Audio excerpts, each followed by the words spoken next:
अस्सलामुअलैकुम। आज की वीडियो में हम ग्लाइकोलिसिस की बात करेंगे। ग्लाइकोलिसिस का पहला स्टेप होता है कार्बोहाइड्रेट मेटाबॉलिज्म का, ग्लूकोज के मेटाबॉलिज्म का। पिछली वीडियो में हमने जो उनकी एब्जॉर्प्शन पढ़ी थी, हमने देखा था कि ग्लूकोज आपका एब्जॉर्ब हो गया था। जो ट्रांसपोर्टर्स थे वो फैसिलिटेटेड डिफ्यूजन के थ्रू एब्जॉर्ब करा रहे थे, वेरियस जो सोडियम डिपेंडेंट ट्रांसपोर्टर्स थे वो थ्रू एक्टिव ट्रांसपोर्ट करा रहे थे। अब होता क्या है, ये जो ग्रीन में मैंने शो की हुई ये बेसिकली एक्टिवेटर्स हैं, रेड वाले इनहिबिटर्स हैं ग्लाइकोलिसिस के, और ये जो थोड़े ऑरेंज में शो करने की कोशिश की है बेसिकली वो मॉलिक्यूल्स हैं जो प्रोड्यूस हो रहे हैं।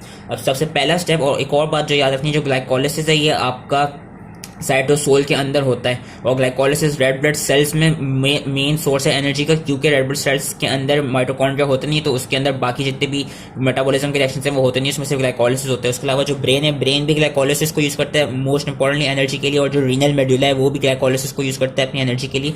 तो होता है क्या, जो पहला स्टेप होता है which is irreversible and rate limiting step, याद रखना है इसमें जो ग्लाइकोलिसिस है इसके 3 रेट लिमिटिंग स्टेप होंगे।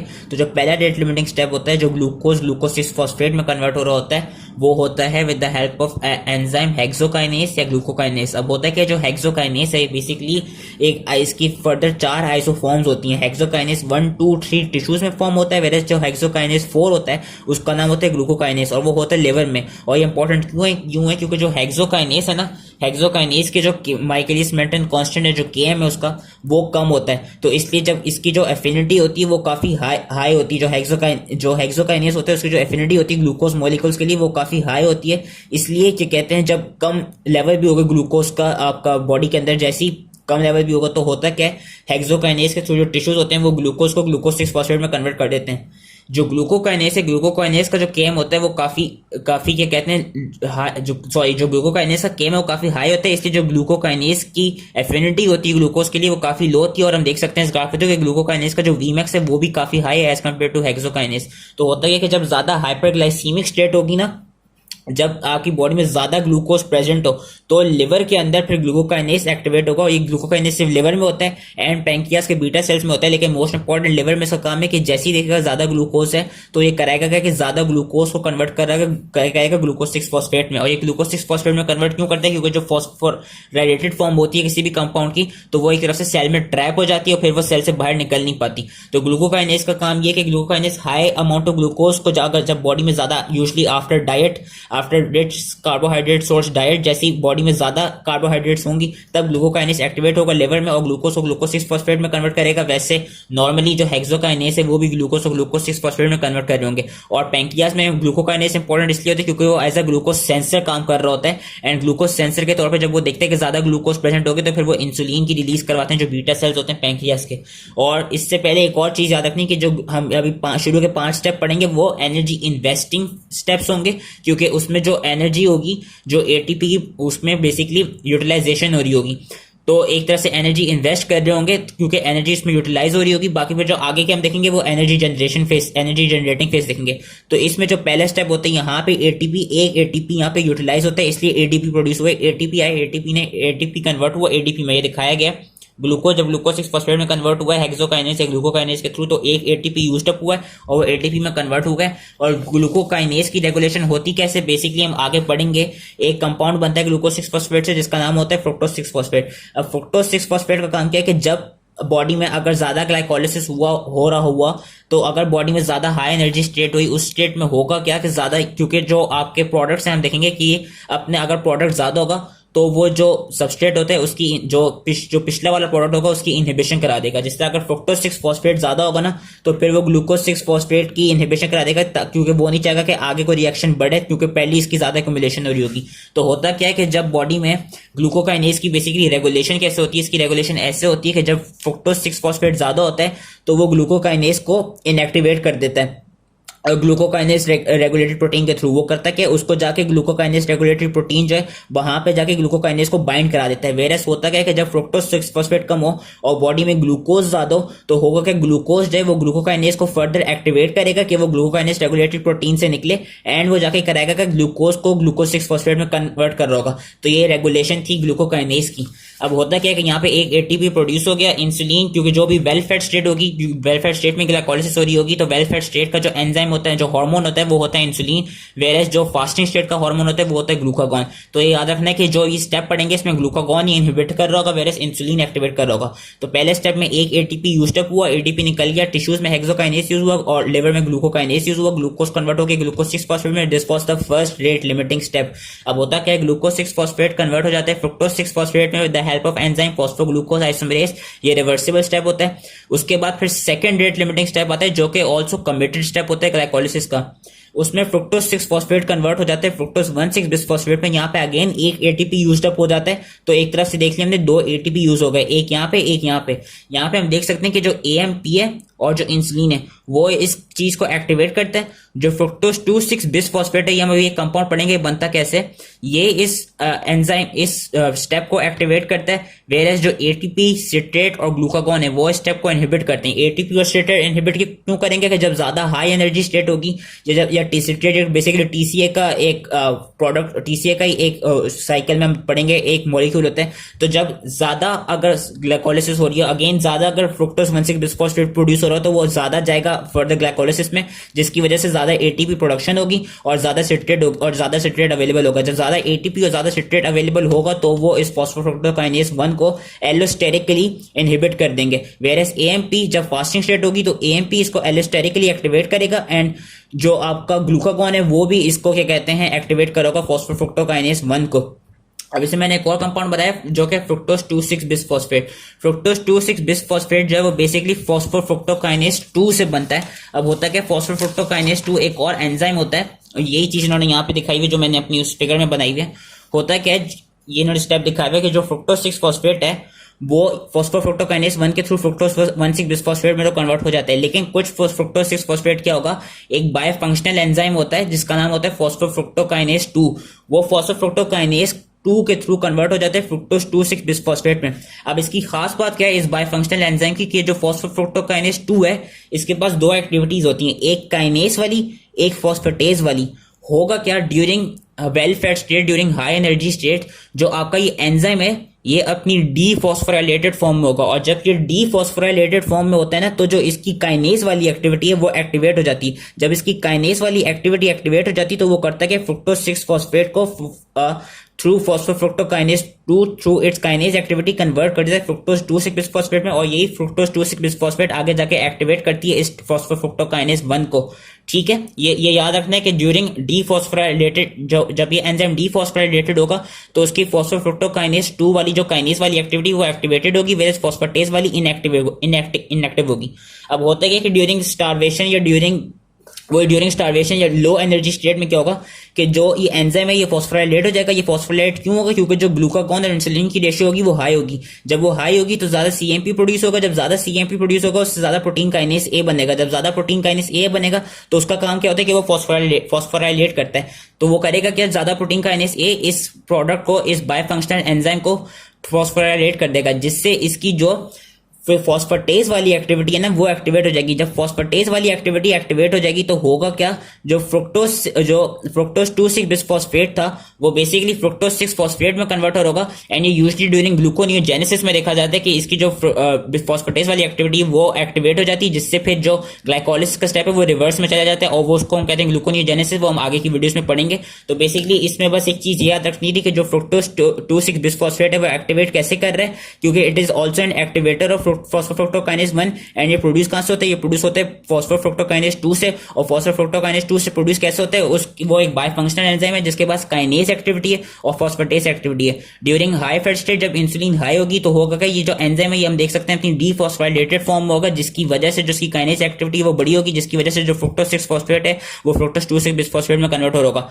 वेयरएज इन फास्टिंग स्टेट में इसकी ये एंजाइम फॉस्फोराइलेटेड होगा, तो जो इसकी फॉस्फेटेज वाली एक्टिविटी वो एक्टिव होगी, जिससे फिर जो फ्रुक्टोज 2,6 बिसफॉस्फेट है वो ज्यादा से ज्यादा फ्रुक्टोज 6 फॉस्फेट में कन्वर्ट हो रहा होगा। ठीक है, ये इसमें बस एक ये इंपॉर्टेंट बात थी।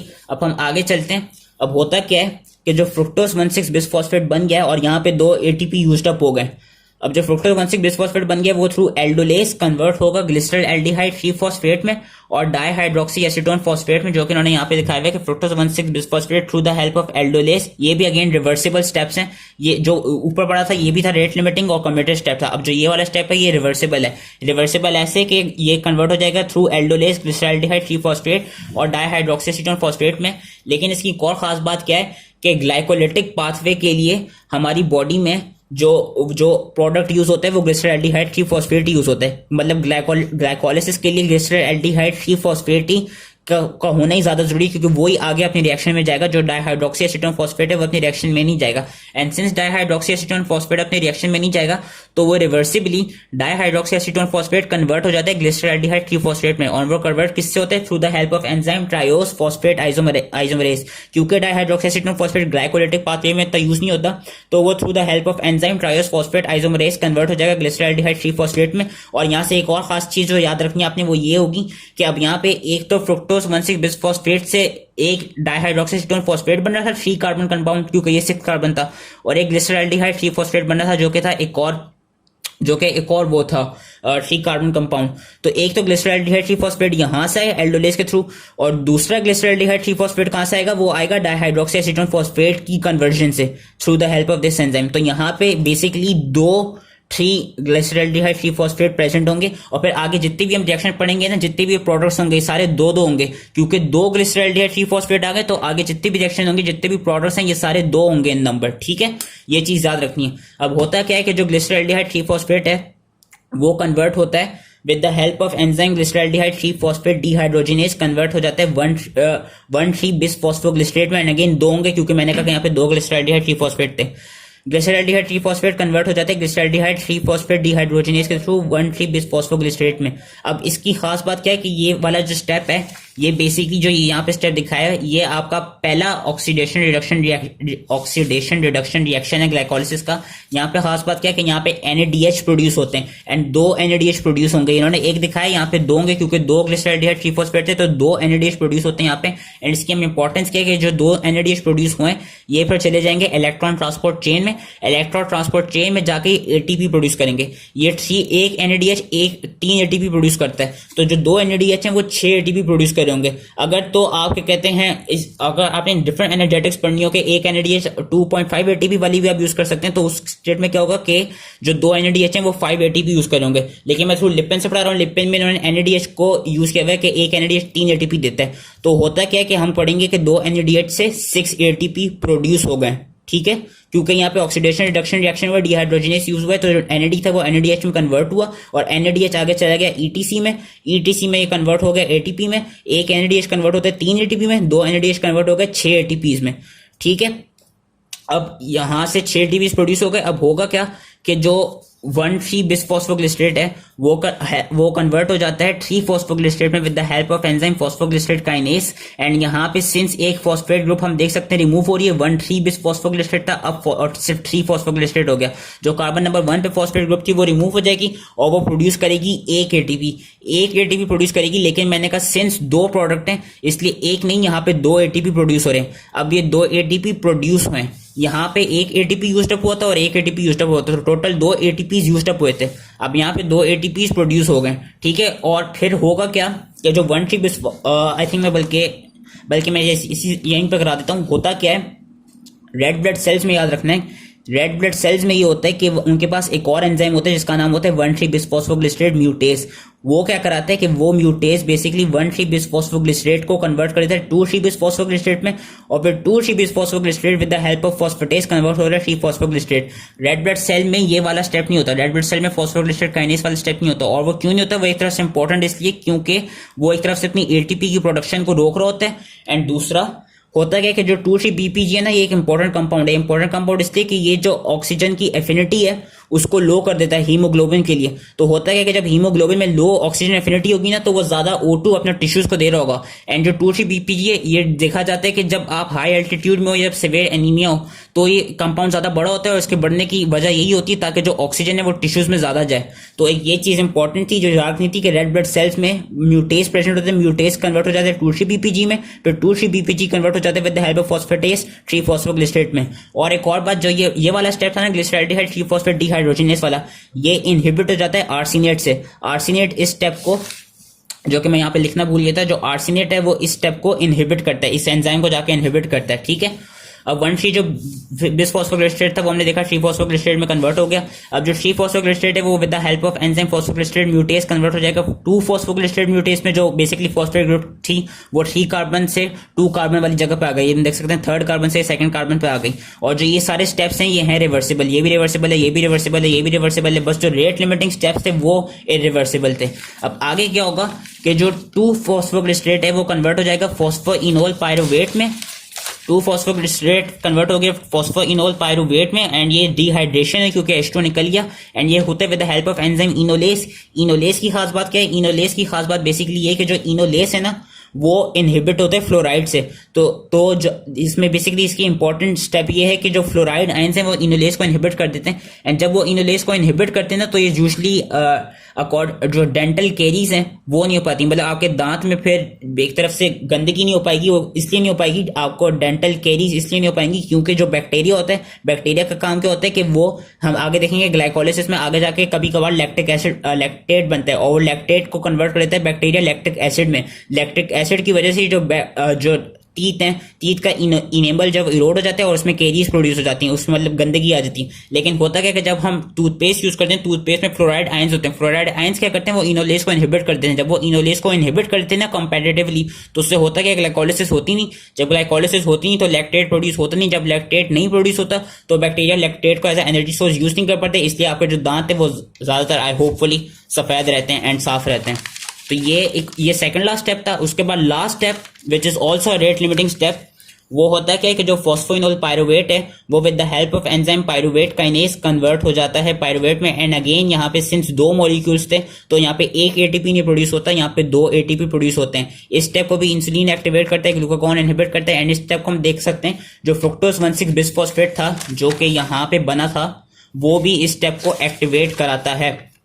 और एक और खास बात जो मैं बताना भूलिए, ये जो एटीपीज यहाँ पे प्रोड्यूस हो रहे हैं ना पायरुवेट काइनेज के थ्रू एंड इधर फॉस्फोग्लिसरेट काइनेज के थ्रू, ये through substrate level phosphorylation produce होते हैं। ये जो एटीपी प्रोड्यूस हैं ये सबस्ट्रेट लेवल फॉस्फोराइलेशन के थ्रू प्रोड्यूस होते हैं। So that was whole glycolysis. उन्होंने यही दिखाया हुआ है कि फॉस्फोइनोल पायरुवेट कन्वर्ट होकर पायरुवेट में, वी नो जो पायरुवेट है बेसिकली वही एंड प्रोडक्ट होता है ग्लाइकोलिसिस का, एंड जो एरोबिक ग्लाइकोलिसिस होते हैं उसमें पायरुवेट ही बन रहा होता है। पायरुवेट फिर आगे जाके अपनी टीसीएस साइकिल में चला जाता है। जो एनारोबिक ग्लाइकोलिसिस होते हैं ना, एनारोबिक ग्लाइकोलिसिस की खास बात ये कि उसमें पायरुवेट से फिर लैक्टेट बनता है, और वो लैक्टेट बनता है कैसे, वो ऐसे बनता है with the help of enzyme lactate dehydrogenase. And lactate dehydrogenase के थ्रू होता है क्या है कि पायरुवेट कन्वर्ट हो जाता है लैक्टेट में, एंड इसमें एनएडी जो डिहाइड्रोजिनेस है तो यहाँ पे एनएडीएच यूज होते हैं। एंड ये एनएडीएच कौन से यूज होते हैं, ये सिर्फ एनारोबिक स्टेट में होता है। ये एनएडीएच कौन से यूज होता है, ये बेसिकली वो 2 एनएडीएच यूज होते हैं जो हमने यहाँ पे प्रोड्यूस करे थे इस वाली रिएक्शन में। बेसिकली होता क्या है कि जो एनारोबिक ग्लाइकोलिसिस है, एनारोबिक ग्लाइकोलिसिस में हम देखते हैं सिर्फ 2 एटीपी की प्रोडक्शन होती है, नेट जो प्रोडक्शन होती है वो 2 एटीपी की होती है, वेयरएज जो एरोबिक ग्लाइकोलिसिस है उसमें 8 एटीपी प्रोड्यूस होते हैं। अच्छा, एरोबिक ग्लाइकोलिसिस में 8 एटीपी प्रोड्यूस क्यों होते हैं? यूं क्योंकि एक तो एटीपी यूज्ड अप होगा, यहाँ 2 यहाँ पे यूज होगा एटीपी, 2 यहाँ प्रोड्यूस हुए, नेट हो गई 0, उसके अलावा 2 एटीपी यहाँ प्रोड्यूस हुए, अब नेट हो गई 2, उसके अलावा जो 2 एनएडीएच निकले थे यहाँ पे वो ईटीसी में गए थे, वहां जाकर उन्होंने 6 एटीपी प्रोड्यूस किए, तो 6 + 2 एटीपी टोटल एटीपी बन गए 8 एटीपी एरोबिक ग्लाइकोलिसिस में। एनारोबिक ग्लाइकोलिसिस में होता क्या है कि अगेन 2 एटीपी यहाँ यूज्ड अप हो गए, 2 इधर से प्रोड्यूस हुए, 2 यहाँ से प्रोड्यूस हुए, नेट हुई 2। अब हुआ क्या कि ये जो एनएडीएच था ना यहाँ पे, बेसिकली यही एनएडीएच यूज होता है इस डिहाइड्रोजनेस रिएक्शन में। यही वाला एनएडीएच जो था वो यहाँ पे आ जाता है और वो फिर लैक्टेट डिहाइड्रोजनेस के थ्रू लैक्टेट डिहाइड्रोजनेस में यूज हो जाता है, एंड वो पायरुवेट को कन्वर्ट कर देता है लैक्टेट में। तो इसलिए एनारोबिक ग्लाइकोलिसिस में जो एनएडीएच होता है वो ईटीसी में नहीं जाता, वो पायरुवेट को लैक्टेट में कन्वर्ट कर देते हैं, जिसकी वजह से एनारोबिक ग्लाइकोलिसिस में सिर्फ 2 एटीपी प्रोड्यूस होते हैं। And that was the whole glycolysis का स्टेप। ये पूरा ग्लाइकोलिसिस था। आई होप ये इजीली समझ में आ गया। इन्होंने यही चीज दिखाई हुई है कि ग्लूकोज 6 फॉस्फेट में कन्वर्ट हुआ, फिर वो फ्रुक्टोज 6 फॉस्फेट में, एंड हम देख सकते हैं यहाँ पे 2 एटीपी यूज हो रहे हैं जब फ्रुक्टोज 6 फॉस्फेट 1,6 बिसफॉस्फेट में यूज हो रहे हैं, ग्लूकोज जब ग्लूकोज 6 फॉस्फेट में प्रोड्यूस हो रहा है। उसके अलावा फिर इस स्टेप में एनएडीएच की प्रोडक्शन है, ये 2 एनएडीएच चले गए ईटीसी में, ईटीसी में जाकर उन्होंने 6 एटीपी और प्रोड्यूस किए। बाकी जो यहाँ पे 2 एटीपी यूज हो रहे हैं यूज हो रहे हैं सबस्ट्रेट लेवल फॉस्फोराइलेशन। और अगर ऐसा हो कि एनारोबिक ग्लाइकोलिसिस हो रही हो तो पायरुवेट लैक्टेट में कन्वर्ट हो जाएगा, एंड जो 2 एनएडीएच यहाँ पे प्रोड्यूस होते हैं वो बेसिकली फिर यहाँ पे फिर से प्रोड्यूस हो जाएंगे इस डिहाइड्रोजनेस रिएक्शन में, इसलिए एनएडीएच एक तरफ से रिसाइकल हो जाएंगे। ग्लिसरॉल डिहाइड्रोजनेज के थ्रू NADH प्रोड्यूस है और फिर वो यहाँ पे यूज्ड अप हो गए, तो इसलिए वो ETC में नहीं जाते। इसलिए हम देख सकते हैं कि इस स्टेप में आपकी वो नहीं होती, इस स्टेप में आपका जो ATP उसकी ज़्यादा प्रोडक्शन नहीं होती। एक और बात, एक डेफिशिएंसी होती जो कि होती पायरुवेट काइनेज की डेफिशिएंसी। पायरुवेट काइनेज की डेफिशिएंसी जो रेड ब्लड सेल्स हैं वो उनको ज़्यादा अफेक्ट करती है। उनको अफेक्ट इसलिए करती है क्योंकि पायरुवेट काइनेज डेफिशिएंसी में होता क्या है कि ये जो ATPs हैं ये बन नहीं पाते। जब ये ATPs बन नहीं पाते तो RBC के पास ज़्यादा एनर्जी नहीं होती। जब वो ज़्यादा एनर्जी नहीं होती तो होता क्या है, उन केसेस में ज़्यादातर हीमोलिटिक एनीमिया देखा गया और उन सेल्स की प्रीमेच्योर डेथ देखी गई है और लाइसिस देखा गया। क्यों देखा गया? क्योंकि होता क्या है कि ATP रिक्वायर्ड होता है। जो ATP बेसिकली रिक्वायर्ड होता है RBC को, एक तो उनकी एनर्जी के लिए, दूसरे ATP जो उनके अंदर कुछ आयन पंप्स होते हैं उसके लिए भी रिक्वायर्ड होता है, क्योंकि ATP के थ्रू जो आयन पंप्स होते हैं वो फिर रेड ब्लड सेल की जो नॉर्मल स्ट्रक्चर बाइकॉन्केव स्ट्रक्चर है वो प्रोड्यूस कर देते हैं। वेरस होता है कि जब पायरुवेट काइनेज की डेफिशिएंसी होती है तो ATP बनता नहीं है। जब ATP बनता नहीं है तो जो रेड ब्लड सेल है उनका वो बाइकॉन्केव स्ट्रक्चर बन नहीं पाएगा, उनका प्रॉपर स्ट्रक्चर बन नहीं पाएगा। जब उनका प्रॉपर स्ट्रक्चर बनेगा नहीं तो होगा क्या कि जो आपके मैक्रोफेजेस होंगे वो देखेंगे कि आपकी डिफेक्ट आया हुआ रेड ब्लड सेल्स में, वो उनको फेगोसाइटोस कर देंगे। जब वो फेगोसाइटोस हो जाएंगी तो उसकी वजह से रेड ब्लड सेल्स की पॉपुलेशन कम हो जाएगी। जब रेड ब्लड सेल की पॉपुलेशन कम हो जाएगी तो it will lead to haemolytic anaemia. So that was it. I hope ये इजी समझ में आ गया। ये सारे स्टेप्स थे ग्लाइकोलाइसिस के। एंड में बस जो मैंने चीज़ें लिखी हुई हैं ये वही हैं जो मैं बता चुका हूँ कि नेट प्रोडक्शन 2 ATP की होती है, 2 एनर्जी इन्वेस्टमेंट फेज में यूज है, 4 ATP प्रोड्यूस्ड है एनर्जी जनरेशन में, 2 यहाँ से और 2 यहाँ से, ये एनर्जी जनरेशन फेज में प्रोड्यूस हो रहे हैं through substrate level phosphorylation. 2 NADH produce है, NADH चले गए ETC में जिसकी वजह से 3 ATP प्रोड्यूस किए उन्होंने, और 2 थे 3 + 3 6, 6 + 2 टोटल 8 ATP। और एनारोबिक का मैंने बता दिया 2 होते हैं। NADH ऑक्सीडाइज हो जाते हैं back to NAD in anaerobic respiration, वो मैंने दिखा दिया था। Pyruvate to lactate is irreverse. अच्छा हाँ, ये चीज़ बताना भूल गया कि जो पायरुवेट है ना, पायरुवेट लैक्टेट में जब कन्वर्ट होता है तो वो भी रिवर्सेबल होता है। वेरस जो इरिवर्सेबल स्टेप्स होते हैं ग्लाइकोलाइसिस में वो सिर्फ रेट लिमिटिंग स्टेप्स ही होते हैं। जो रेट लिमिटिंग स्टेप है, एक ये पायरुवेट काइनेज वाला, एक हेक्सोकाइनेज ग्लूकोकाइनेज वाला, और जो एक फॉस्फोफ्रुक्टोकाइनेज 1 वाला है जो कि सबसे इंपॉर्टेंट है क्योंकि ये कमिटेड स्टेप भी है। सिर्फ ये स्टेप्स इरिवर्सेबल हैं, बाकी सारे रिवर्सेबल होते हैं। So that was it. I hope easily समझ में आ गया हो एंड थैंक यू।